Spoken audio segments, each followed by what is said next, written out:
No way. Did it. Huh. Hello Okanagan, I'm Elizabeth Flowers and I'm so excited to join the team as a weekly correspondent. I'm going to be bringing you guys the Okanagan update, so make sure to check out for my segment on the upcoming episodes. Peter, why don't you tell people how they can get these awesome shirts? You can get these shirts by clicking the link below.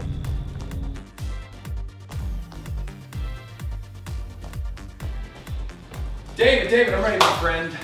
What are you ready for? The country party. Country party? It's a country market. Country market? What are you wearing? I like the hat.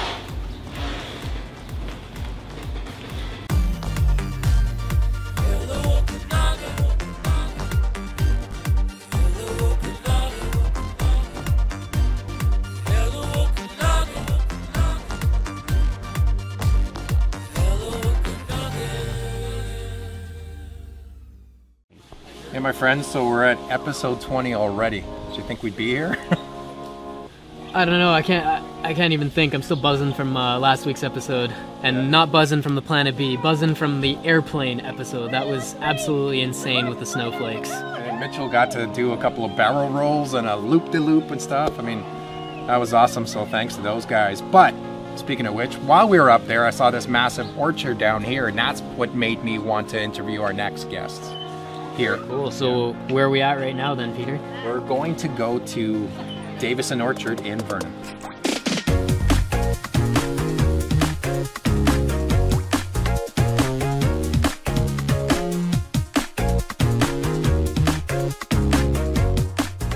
So we're just hanging out, waiting for Tamara, and then we'll take a little tour around. Sounds good. Hey Peter, David, there you are. Hey Tamara, how you doing? Welcome to the farm. Nice to see you. Nice to see Yeah, you. welcome. Thank you. So we're going to take a little tour around. You're going to show us around here? Love to. I have a quick question though first. I want to know the history of Davison Orchard. Well, it's going to take, it's not a quick answer. I know it's not a quick I can promise you answer. that, but We can chat a little bit further as we go around, but I just wanted to know, like, when did you guys start this and how did it start? Was it your parents, grandparents? Well, did you guys it was- begin it yourselves? no, I'm not that old. Come on, give me a break, give me a break. Well, I thought maybe, 20 years ago maybe. 87 years, Not- 87 years. So 1933 is when the farm started. Tom and May Davison immigrated from England and really wanted to farm and started this farm. They didn't have any kids, but my father-in-law Bob and Dora took over the farm when he was 16, believe it or not, and then continued on. And then my husband and I, Tom, started to farm it in 1985. Wow. Started the retail part because at that point it was all orchard, all apples. So there weren't any buildings or anything, it was just orchards. It was just this little house right here, the original farmhouse, and then Bob and Dora built a house after they got married. So Wow. it was a lot different back then. And then the last 35 years, Tom and I have built up the retail part of it, diversified our crops, and our kids are now involved. There's actually 3 generations that work together on the farm right now. So let's take a walk around. You can show us around. You bet. Awesome. Lots to Let's see. go.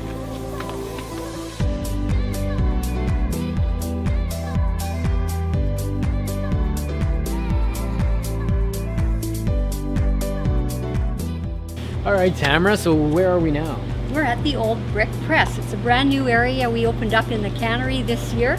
We really needed to spread people out and allow for better social distancing. So this way we can do the lineup outside and people can come in and get their ice cream or their pure avalanche. Awesome. Are we going to be able to try anything? Avalanche! Haven't you ever heard of an avalanche? I haven't heard of an 100%. avalanche. I've only heard of avalanches. Well, it's a play on words. 100% pure apple juice made into a slush. So we call it an avalanche. Are we able You gotta to try view? it. Are we able to view that? Absolutely. Let's go. Let's try Try it. it.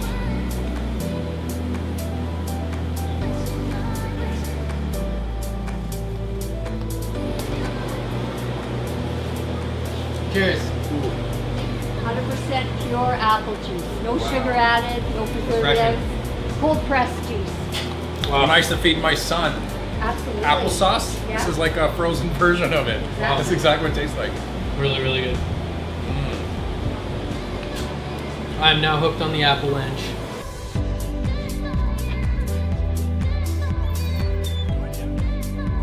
All I have to say is that you're really lucky there isn't any pies here right now because they would be devoured. You guys make amazing pies. I have to say firsthand, I know that. Well, the bakery team starts really early in the morning, like 4 to 4:30. So by this time of the day, they put a full shift in. I'm sure. So they usually start cleaning up about 3 o'clock. So And they what make is- pies for hours. And what are the popular ones? Like the two? Apples are all-time favorite. In peach season, peach is #1, and then pretty soon you'll be switching to pumpkin pie. But I would say through the season, apple is our favorite. An apple caramel maybe, or apple crumble? Or We do apple crumble. We do apple crumble with caramel drizzled on top. Which is my favorite. Okay, you've got a sweet tooth, don't you? I sure do.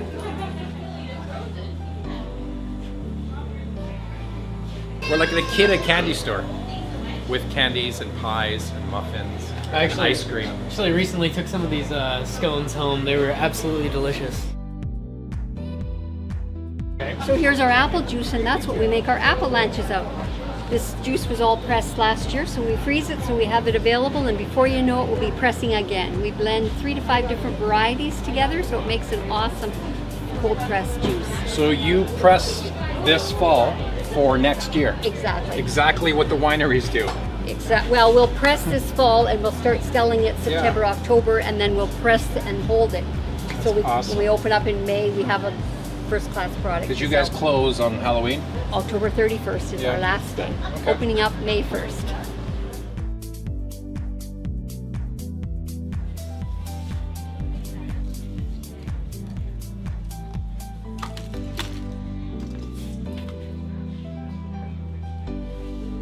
When you first started out, obviously, what was the primary product that you guys were providing? Because clearly you branched out to so many amazing things Well, now. we are the apple people, and that's how we marketed ourselves when we first opened up. We used to just grow Macintosh back in the 30s and the 40s, and then we started diversifying varieties of apples, and we still grow 20 different varieties of apples. So apples are still our mainstay, but then we started adding the value added, the apple juice, the pies, the preserves. So now we have a whole gamut of things that use apples, but lots of other fresh Okanagan fruits as well. And most of the stuff we grow right here on our farm. So we farm over 120 acres. Awesome. And the fruit used to be right out here, but now it's in its own little outdoor tent. So let's go check that out. Okay, let's do it.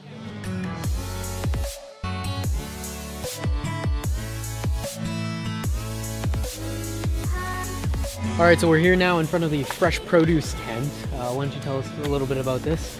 Well, it's new this year. We used to have the produce in the barn, and we moved it out to the tent again to allow more social distancing, and it's actually worked out really good. People have really appreciated it. So that's full of all of our fruit and vegetables that we're harvesting. We pick corn fresh every day, melons now. Before you know it, we'll have lots of varieties of apples. Amazing, and you can see some refrigeration in there also and everything. That's right. The berries need to be kept cool, so we have our blueberries in the cooler, and we have apple juice out there as well. And there's different times of the year when you're picking and that you're selling the majority. So what's first? Is it cherries that comes out first? Cherries are the very first. Apricots and cherries kind of come hand in hand. We've just been picking peaches now for weeks and weeks, and they'll be winding down soon. We're picking some summer apples like Sunrise and Silken. You'll probably get to pick one of those on the orchard tour. I can't wait for that. Yeah, no, they're really good. And then we're just getting into more and more of the fall things, the apples that keep longer, the honey crisps, the ambrosia, and then we'll be doing squash and gourds and all those fun things to decorate with. Fall is fabulous here at the farm. And right before you close, what's the last thing that everybody comes to Davison for? You know it, it's pumpkins. We have them every shape, every size, and many different colors. And I don't know if you guys have been here ever, but I always bring my little guy and we take the train that you're going to see us on in a bit, and we go to a pumpkin patch, and you get to pick your own pumpkins, which is really awesome. But this year, because I think last year it used to be 1 or 2 days a week, and this year you said you're doing it 4 times a week just to spread it out with the people? Again, we're doing what we can to keep people safe. So pumpkin tours will run Wednesday to Sunday. Used to just be weekends, and then the You Pick Apple starts next week, and it'll also run Wednesday, Thursday, Friday, Saturday, and Sunday. Awesome. We look forward to it. 5 days instead of 2. Awesome. Looking forward to it. Well, let's jump on the back of the building here. I think there's some animals we should check out, and then jump on the train. Sounds great. Let's do it. Follow us on Facebook. And don't forget Instagram. Leave us a like and a follow on there also. Hello Okanagan, I'm Elizabeth Flowers, and here's your Okanagan update. The Lake Country Farmers Market will hold its final market of the season on Friday, September 4th. The market runs from 3 p.m. until 7 p.m. and is temporarily located in the parking lot outside the Winfield Memorial Hall. New Vintage Theater is giving us a sneak peek performance of their upcoming show, Dead Serious. This performance can be caught at the Black Box Theater on Saturday, August 29th. There are limited tickets available for this showing. Dead Serious will hit the main stage at the Rotary Center for the Arts on September 17th.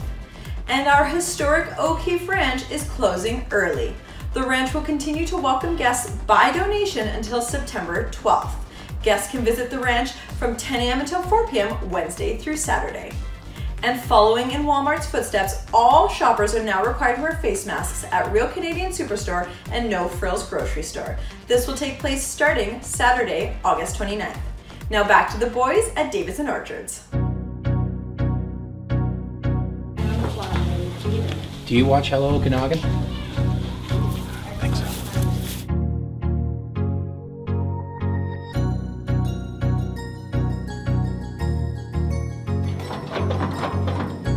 I think we need some fuel. Hey Peter, why don't you hop on? I'll take you for a ride in my big green tractor.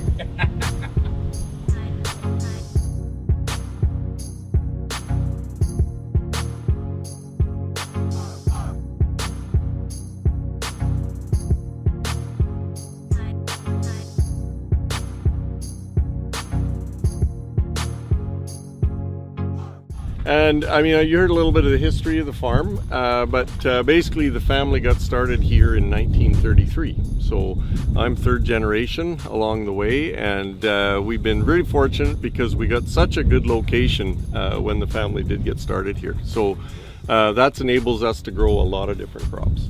And one of the neat things about, people know, okay, the Okanagan is where there's tree fruits and vineyards.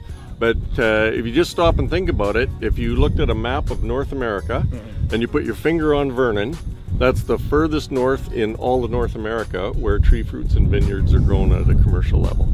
What all grows here then? We obviously rode by on our little train over here. We saw some tomatoes, peaches, apricots, prunes. Yeah, no, pumpkins. We say we're diversified to the point of insanity. And so part of that is, most farmers are going to grow 2 or 3 crops maybe and haul them to a packer, a wholesaler, somebody who deals with all the rest of the business in agriculture, where we're totally integrated. So we grow a whole bunch of things in small amounts because our goal is to grow enough to sell retail and not more.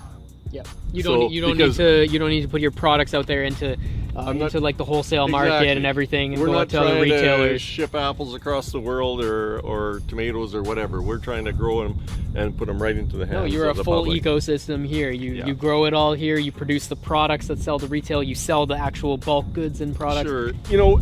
September is our real apple you pick month, so that's when we do the rides every weekend and take people out for pick your own apples. But we do have some early varieties, so now on the tour we like to take people out and give them a chance to pick their own apple. I was told many years ago that when it's apple picking time, if you turn it I think 3 times and it breaks off, then it's okay. If you keep turning and turning it, then it's not ready for picking. Is that right? That's like the worst old wives' tale I've ever heard in my life. Well, I gotta yell at those old wives.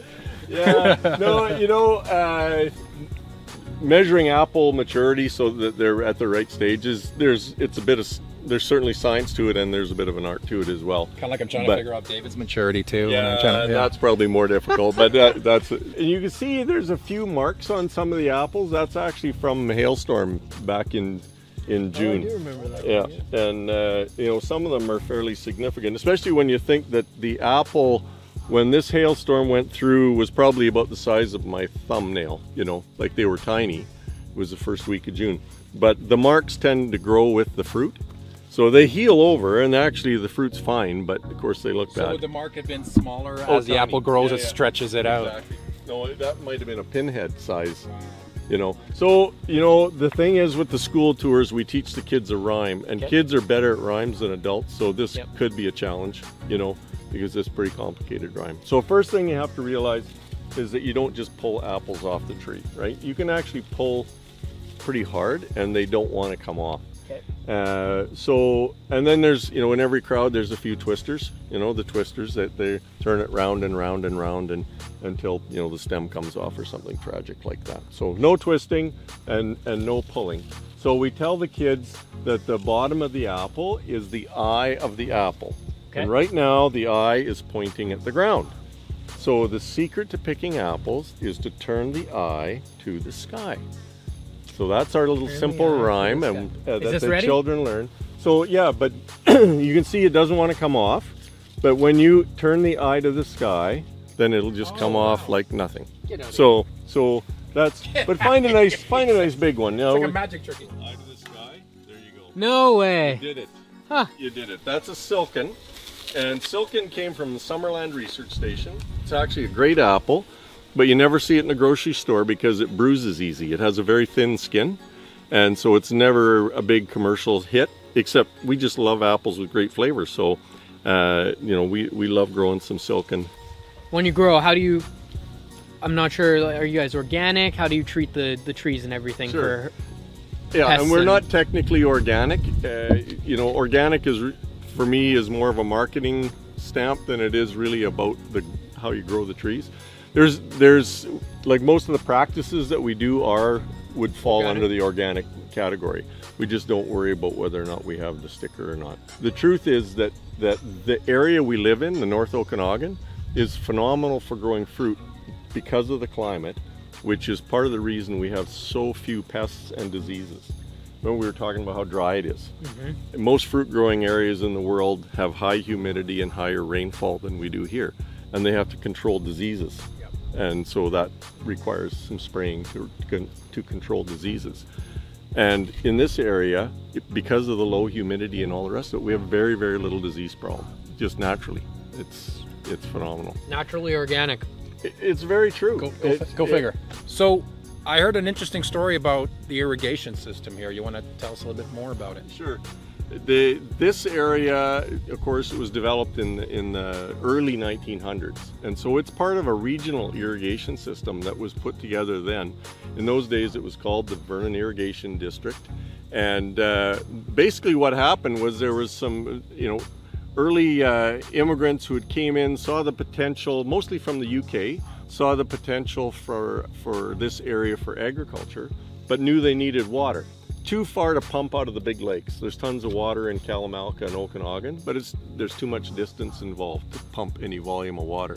So they actually got climbing around in the hills above the Coldstream Valley, behind Blue Nose Mountain, and in the distance you can see the mountain with the double hump. That's Blue Nose.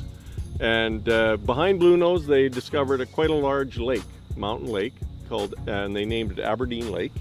And Aberdeen was dammed up, and they dug canals with men and horses and used the creek where they could, got the water down into the Coldstream Valley, realized there's tons of water. It's an amazing snowshed that drains into Aberdeen Lake, so it's a great supply. So they figured that they could just buy all this dry land, add water to it, and sell it to the next group that was coming that wanted to be farmers in the Okanagan. And that's how the system developed. And they put siphons across the valley and then put the water into canals, and the canals went all along the eastern side of Vernon and eventually across Swan Lake and came along the Bella Vista. And that's why the farms go up to one flat spot, because that's where the canal was. And is that why they call it like the Grey Canal Trail? The Grey Canal. Oh, wow. I guess Grey was an engineer, and they named the canal after Grey.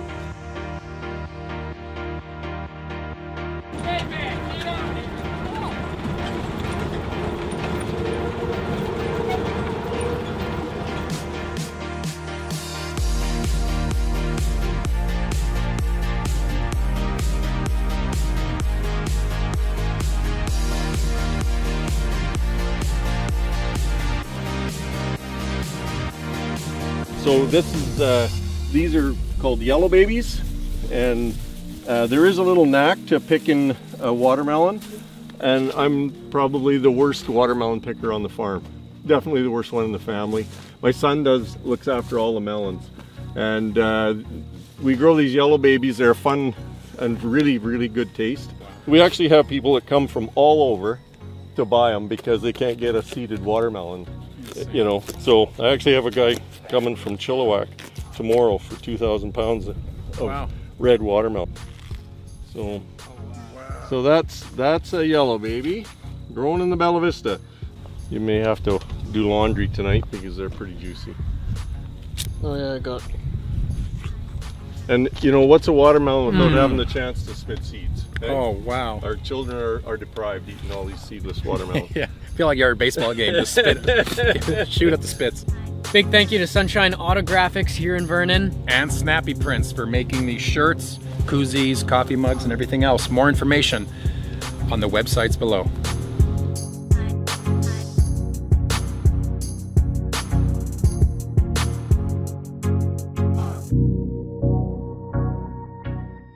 Episode 20, my friend, that's a wrap. That is a wrap. Absolutely phenomenal episode here at Davison Orchard. Family-friendly fun all around, and I definitely had fun here. These guys make their own product, they market their own product, and they sell it in their own land. I mean, what more can you ask for? Literally just all-encompassing, wonderful little business ecosystem they've got over here. And it's very family-friendly, as you guys probably saw on the show. Very scenic for you tourists, and the food that they produce, as you could have seen, it's dripping off. Yes. Our yeah, I've got some watermelon still on my shirt. Other than that, though, thank you guys so much for watching, and thank you for being on this journey to episode 20 with us. And make sure you smash a like and drop us a comment. We want to hear from you, not only what you think of the project and this specific episode, but if you have any ideas for anything new for us to come and visit.